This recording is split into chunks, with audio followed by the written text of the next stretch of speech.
السلام علیکم۔ آج ہم لوگ معراج کو تھوڑا سا بریف میں دیکھیں گے، شارٹ میں دیکھیں گے کہ معراج کی رات کیا کیا ہوا تھا۔ اور جیسے کہ میں پہلے بھی بتا چکی ہوں اپنے پریویس ویڈیو میں کہ ماہ رجب جو ہے وہ حرمت والا مہینہ ہے، اس میں جنگ و جدال، قتل و غارت گری کی ممانعت ہے، اور اس کے علاوہ اس کی کوئی اور فضیلت ہمیں صحیح حدیث سے نہیں ملتی ہے۔ تو اس میں روزہ رکھنا یا اس میں ان سب چیزوں کے لیے ہمیں کوئی ٹھوس ثبوت نہیں ملتا، کوئی دلیل نہیں ملتی ہے۔ شب معراج جو ہے وہ معراج کی جو رات ہے، اس کا معنی اسرا بھی ہوتا ہے۔ اسرا کا مطلب ہے رات کو لے کر چلنا، اور اس کا ذکر آیا ہے، اور اسرا اسے کہتے ہیں کہ مکہ مکرمہ سے مسجد اقصیٰ تک کا جو سفر تھا آپ صلی اللہ علیہ وسلم کا، جس کا ذکر سورہ بنی اسرائیل آیت نمبر 1 میں آیا ہے، اسے اسرا کہتے ہیں۔ اور وہاں سے جو آپ آسمانوں پر لے کر گئے تھے، اسے کہتے ہیں معراج۔ معراج کا مطلب ہوتا ہے، معراج جو یہ ورڈ ہے یہ عروج سے آیا ہے، اس کا مطلب ہوتا ہے اوپر چڑھنا، سیڑھیاں چڑھنا، اوپر کی طرف جانا۔ تو معراج اور اسرا یہ دونوں بھی ناموں سے منسوب کیا جاتا ہے اسے۔ تو ہم تھوڑا سا دیکھیں گے آج بریف میں کہ یہ واقعہ دراصل اس کی بہت ساری دلیلیں ہیں کہ یہ کب ہوا تھا، لیکن صحیح ڈیٹ کسی کو بھی نہیں پتا ہے کہ یہ واقعہ کون سے سال اور کون سی تاریخ پر ہوا تھا۔ کئی جگہ دیا آیا ہے کہ یہ کبھی رمضان میں ہوا تھا، کئی جگہ ہے کہ شعبان میں ہوا تھا، کئی جگہ ہے کہ ربیع الاول میں ہوا تھا۔ کبھی اس کا جو سال ہے وہ ہوتا ہے، کبھی ہجرت سے 12 مہینے پہلے ہوئی تھی، ہجرت سے 14 مہینے پہلے ہوئی تھی، ہجرت سے 16 مہینے پہلے ہوئی تھی، ایک سال پہلے ہوا تھا۔ لیکن اس کا صحیح وقت اور صحیح ڈیٹ اور صحیح ایئر ہم نہیں تعین کر سکتے۔ تو یہ ماننا کہ یہ رجب کے مہینے میں اور 27 رجب کو ہی ہوا تھا، ایسے کہیں پر بھی صحیح حدیث سے یا کہیں پر بھی دلیل اس کی واضح نہیں ہوتی ہے۔ بہرحال معراج کی رات یہ ہوا تھا کہ رسول اللہ صلی اللہ علیہ وسلم کو جبرائیل علیہ السلام مکہ مکرمہ سے مسجد اقصیٰ لے گئے تھے۔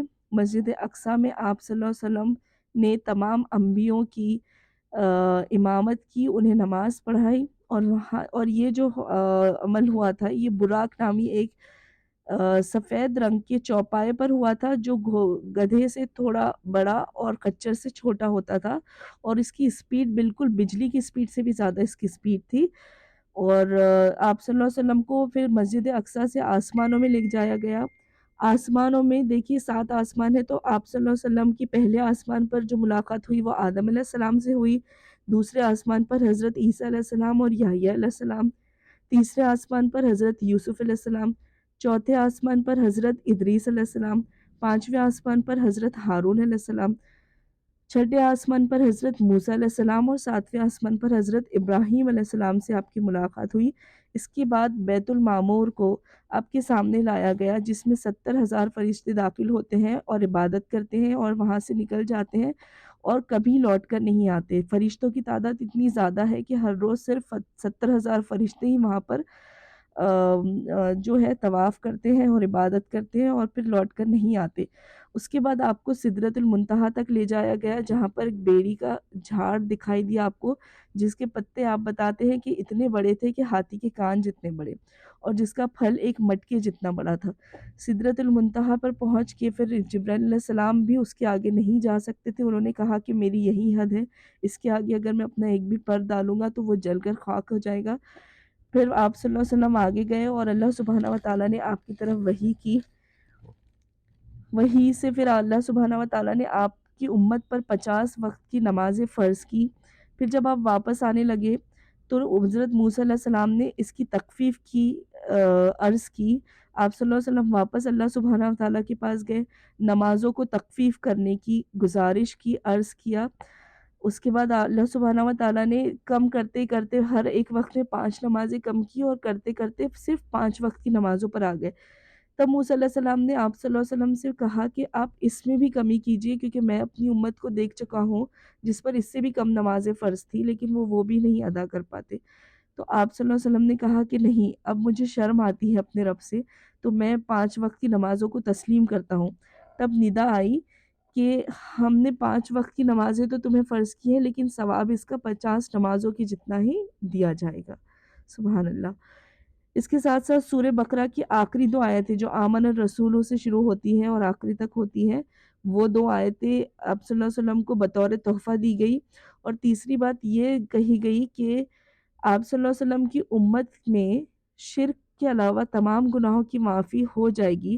جو کبیرہ گناہ ہے وہ بھی انسان جب اس کی سزا بھگت لے گا تو جنت میں کبھی نہ کبھی داخل کیا جائے گا، لیکن ایک کافر اور ایک مشرک دوزخ سے کبھی نکالا نہیں جائے گا۔ اللہ اکبر۔ تو یہ تھا معراج کا واقعہ، بہت شارٹ میں نے آپ کو بتانے کی کوشش کی ہے۔ اور نماز ایک واحد ایسی عبادت ہے جو ہمارے پاس زمین پر ہمیں فرض نہیں کی گئی، بلکہ آسمانوں میں بلا کر خاص طور پر اللہ نے اپنے محبوب نبی کو بلایا اور فرض کی ہے۔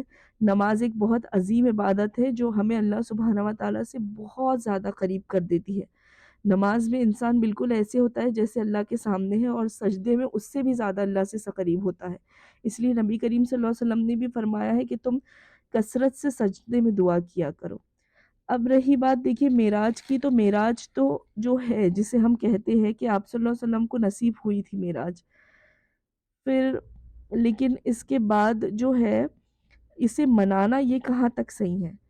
آپ صلی اللہ علیہ وسلم جو ہے اس کے بعد 12-13 سال وفات رہے، انہوں نے کبھی معراج نہیں منائی، یا معراج جس ڈیٹ پر ہوئی تھی وہ نہیں منایا۔ ان کے بعد صحابہ رضی اللہ عنہ 100 سال تک لگ بھگ موجود رہے، انہوں نے کبھی معراج نہیں منائی، تو ہم کیوں معراج کو سیلیبریٹ کرتے ہیں؟ یہ سوچنے والی بات ہے۔ راتوں کو جاگنا اور جاگنے کے نام پر، عبادت کے نام پر مٹر گشتی کرنا، یہاں وہاں کھڑے رہنا، مسجدوں کے باہر کھڑے رہنا، لنگر لگانا، کھانے کھانا، کھیر پوریاں وغیرہ گھروں میں بنوانا، اور یہ سب کچھ، یہ خرافات دین کا حصہ ہے ہی نہیں۔ پتہ نہیں کہاں سے اور کیسے اس کی شروعات ہوئی، لیکن یہ سب کچھ دین کا حصہ نہیں ہے، اور دین میں جو بھی نئی چیز شامل کرتا ہے اسے بدعت کہتے ہیں، اور ہم جانتے ہیں کہ بدعتی حوض کوثر سے واپس پلٹا دیا جائے گا۔ تو میں آپ سب سے ریکویسٹ کرتی ہوں کہ شب معراج کو اس طرح سے منایا نہ کرے، کیونکہ اس کی صحیح احادیث سے کہیں بھی کوئی بھی دلیل نہیں ملتی، اور شب معراج اسی رات ہوئی تھی رجب کی، یہ بھی دلیل ہمیں کہیں سے نہیں ملتی۔ جزاک اللہ خیراً کثیرہ۔